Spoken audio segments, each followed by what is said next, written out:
pero ya nosotros sabíamos lo que íbamos a hacer. Fue suficiente para comenzar a ponerse esta gente totalmente nerviosa, y finalmente llegaron también a lo que yo pensé que llegarían por lo menos en una segunda reunión, pero lo hicieron en la primera. Bueno, y usted sabe las consecuencias que eso tiene, o sea, con todo respeto me lo decían, usted sabe las consecuencias que eso tiene, pero eso ya no es mucho respeto, es una amenaza y un chantaje. Usted sabe que si ustedes no pagan, ustedes son un país petrolero, le van a embargar sus buques petroleros, le van a cerrar sus cuentas, le van a embargar las cuentas a nivel internacional. Les juro que ya no me aguanté y tuve no más que decirle, miren señores, esa puerta por la que ustedes entraron para hablar conmigo era para que hablaran respetuosamente con el que va a ser el ministro de Finanzas de este país. Pero ustedes comenzaron mal y esto va a terminar peor. Así que, por favor, esa misma puerta por la que entraron, úsenla para regresarse, y no lo queremos ver más en el Ecuador. No queremos escuchar ni sus comentarios, peor sus consejos y mucho peor sus imposiciones. Así que desde ese momento el Fondo Monetario Internacional desapareció del Ecuador. No solamente que desapareció del Ecuador porque les dije que no los queríamos, no queríamos verlo, no queríamos escucharlo, pero además de eso, el problema es que en el Ecuador, como en muchos otros países de América Latina, no conozco los datos de Europa, pero muchos bancos centrales se convirtieron en bancos autónomos. Esto no tiene el más mínimo sentido. Los economistas que están aquí, los estudiantes de economía, podremos discutir con ellos este tema. Pero ¿qué sentido tiene que la política monetaria sea una política autónoma? ¿Autónoma de quién? Pues autónoma del gobierno ecuatoriano, sí, pero no autónoma del Fondo Monetario Internacional. Deben ustedes saber que en el primer piso del Banco Central estaban las oficinas del Fondo Monetario Internacional y el Banco Central era autónomo. Esto es, al gobierno del Ecuador no le debía ninguna explicación, podía hacer su política efectivamente autónomamente, y por esa política autónoma destrozaron la economía ecuatoriana en el año 98 y 99. La destrozaron. No puedo entrar en los detalles de esto, pero esto sucedió en nuestro país. Ese Banco Central Autónomo, pues el Banco Central Autónomo dependía fundamentalmente de las instrucciones del Fondo Monetario Internacional. Pues después les tuvimos que decir que vayan a buscarse un local, porque además estaban gratis viviendo.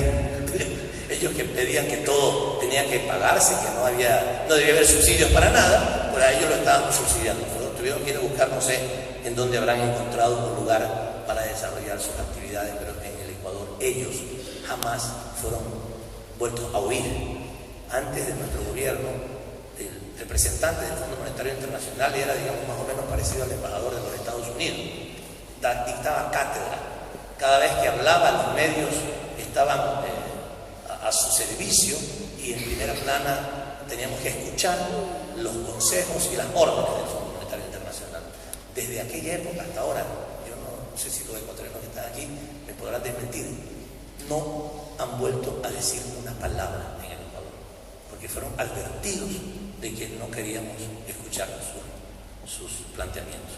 Les debo decir algo, esta es una de las más importantes decisiones que tomamos. Yo la tomé sin preguntarle al presidente, la verdad, en ese momento. Me atreví a hacerlo, y el presidente, por supuesto, que me felicitó por lo que hice después. Pero es una de las más importantes decisiones que hemos tomado. No contar con ellos, porque cualquier cosa que hubiéramos tenido que contar con ellos, las decisiones más importantes que después tomamos, por supuesto que no las podríamos haber tomado.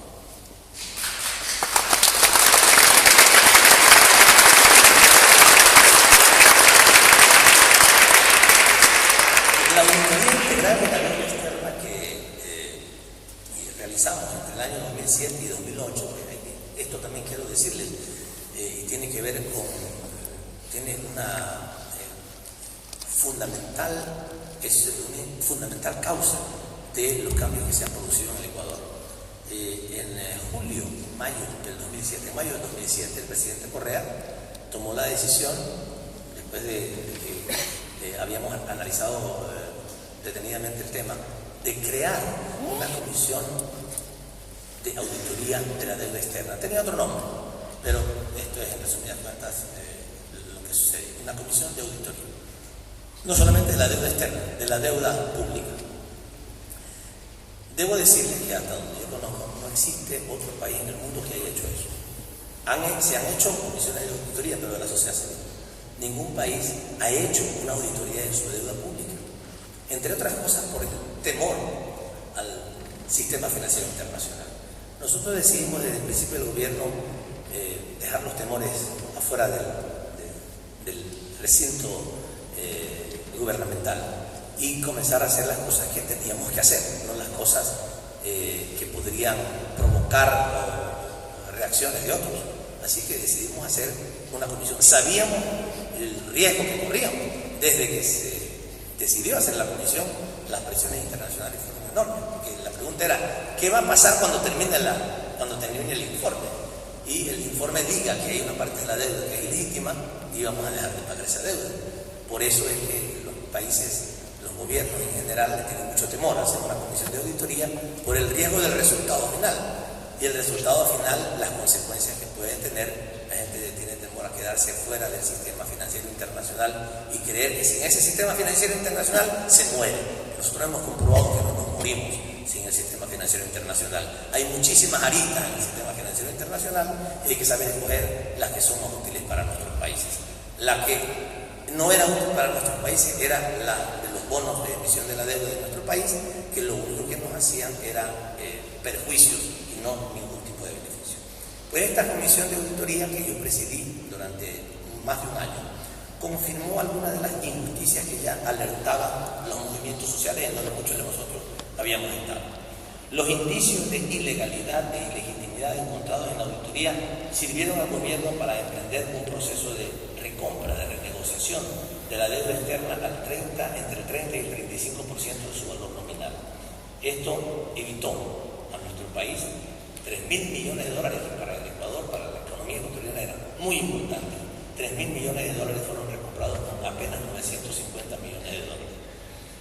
Esto evitó al país entre principales intereses pagos de más de $9.000 millones entre el año 2009 y el año 2030. Este ahorro para la sociedad ecuatoriana ha permitido financiar, por supuesto, muchas cosas.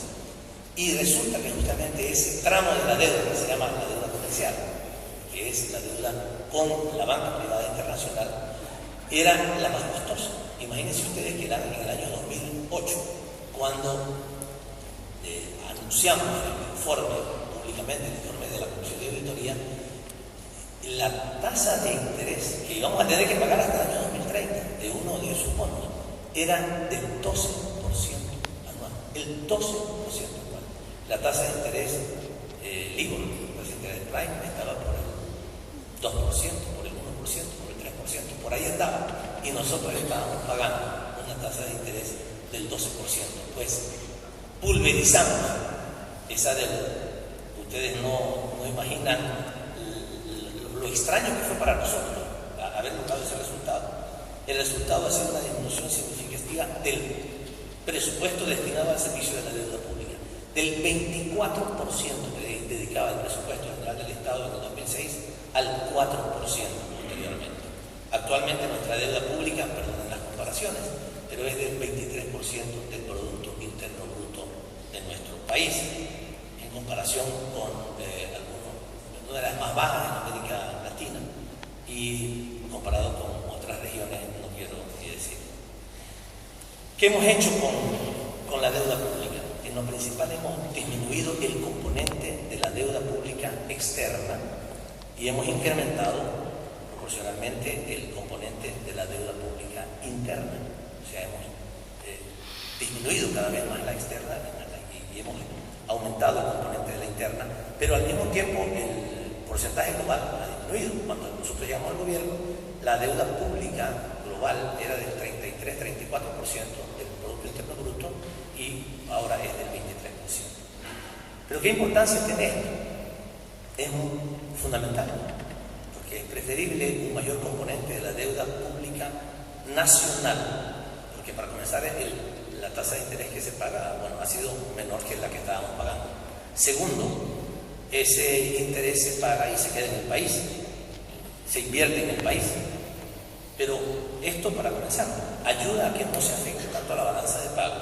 Pero además, por otro lado, incluso depende de qué tipo de deuda se tenga. Y una buena parte de la deuda pública que tiene actualmente el país es con la seguridad social. La seguridad social, los fondos de la seguridad social, queridos amigos, le entregaba a nuestro instituto, que se llama el IES, el Instituto Ecuatoriano de Seguridad Social, al Banco Central Autónomo, ese famoso Banco Central, que ya le quitamos la autonomía, por supuesto. Y el Banco Central Autónomo, con técnicos ilustres que obedecían los dictados del Fondo Monetario Internacional que estaban en el primer piso, depositaban esa plata, porque además lo decía la ley, depositaban esa plata en la banca internacional AAA. O sea, esa plata estaba en el Citibank, que después algunos ya los están AAA, en otros bancos internacionales. ¿Cuánto recibían de interés? 0.3, 0.5%. Esto es lo que recibían. Y en cuanto, y nosotros teníamos como gobierno ecuatoriano, para comenzar ya teníamos una deuda establecida en bonos global, que se llama, que pagamos el 12%. Pero además seguíamos solicitando créditos permanentemente por el mal manejo del sistema financiero público. No teníamos, por ejemplo, una cuenta única de tesoro, que ahora la tenemos, y necesitamos ahora créditos, pero para razones muy especiales y además muy justificadas. Pero antes, como dice el presidente Evo Morales, para el fin de año que había que pagar un sobresueldo, había que endeudarse. Había que pedir al Fondo Monetario plata porque había un desfinanciamiento coyuntural. Y el Fondo Monetario aprovechaba la economía para destrozar la economía, para ralentizar la economía, para que hubiera recursos suficientes de ahorro para pagar la deuda externa privada. Pues el hecho de que ahora esos fondos del Seguro Social ya no se depositan en la banca internacional AAA, sino que se depositan en proyectos ecuatorianos. La Seguridad Social financia proyectos petroleros que son totalmente rentables, absolutamente seguros. Están financiando centrales hidroeléctricas, incluso hasta los fondos de la Unión Nacional de Educadores, que es un espacio, digamos, de confrontación política con nuestro gobierno. Ellos han tomado la decisión de utilizar los fondos que antes también los teníamos fuera en proyectos productivos del gobierno nacional, con gobiernos con los cuales ellos no están de acuerdo, pero no les queda otra alternativa. Se dieron cuenta de que era un absurdo tener los recursos de la sociedad ecuatoriana financiando al primer mundo, a la banca internacional, recibiendo el menos del 1% de rentabilidad, mientras cada vez que se requerían recursos nosotros los solicitábamos y pagábamos entre el 7 y el 12% de interés anual. Esto cambió radicalmente y ahora, por ejemplo, en el caso de la Seguridad Social, que tenía miles de millones de dólares en el exterior, imagínense ustedes, miles de millones de dólares en el exterior y con una deuda también cercana a las miles de millones de dólares. Ahora el Seguro Social, que invierte en producción ecuatoriana, el financiamiento de la infraestructura fundamental de la economía ecuatoriana, le ha permitido ahora al Seguro Social tener muchísimo más recursos que antes. Imagínense ustedes la comparación entre la rentabilidad que antes tenían y la que tienen ahora, por ejemplo, en las inversiones petroleras, y ahora las jubilaciones del Seguro Social son increíblemente superiores. Los servicios de salud que tiene son muchísimo mejores. Hemos creado el Banco de la Seguridad Social, una aspiración de décadas de la sociedad civil ecuatoriana, habiendo tanta plata. Siempre decíamos, ¿por qué no creamos un banco del Seguro Social? Incluso para que haga competencia a los bancos privados, especialmente para que dé créditos hipotecarios, pero bien dados, no como en otro lado se da, con responsabilidad, con seguridad. Pues ahora hay tan suficientes recursos que se ha creado el Banco del Seguro Social, que ha dedicado una buena parte de sus recursos al sector de la construcción. Ustedes saben, tiene un enorme impacto en el empleo en nuestro país. Ahora, cuando antes también las oficinas, las clínicas y los hospitales de Seguro Social estaban en la verdadera quiebra, ahora están construyéndose nuevas unidades de salud que han mejorado sustancialmente la vida de las personas que están afiliadas al Seguro Social.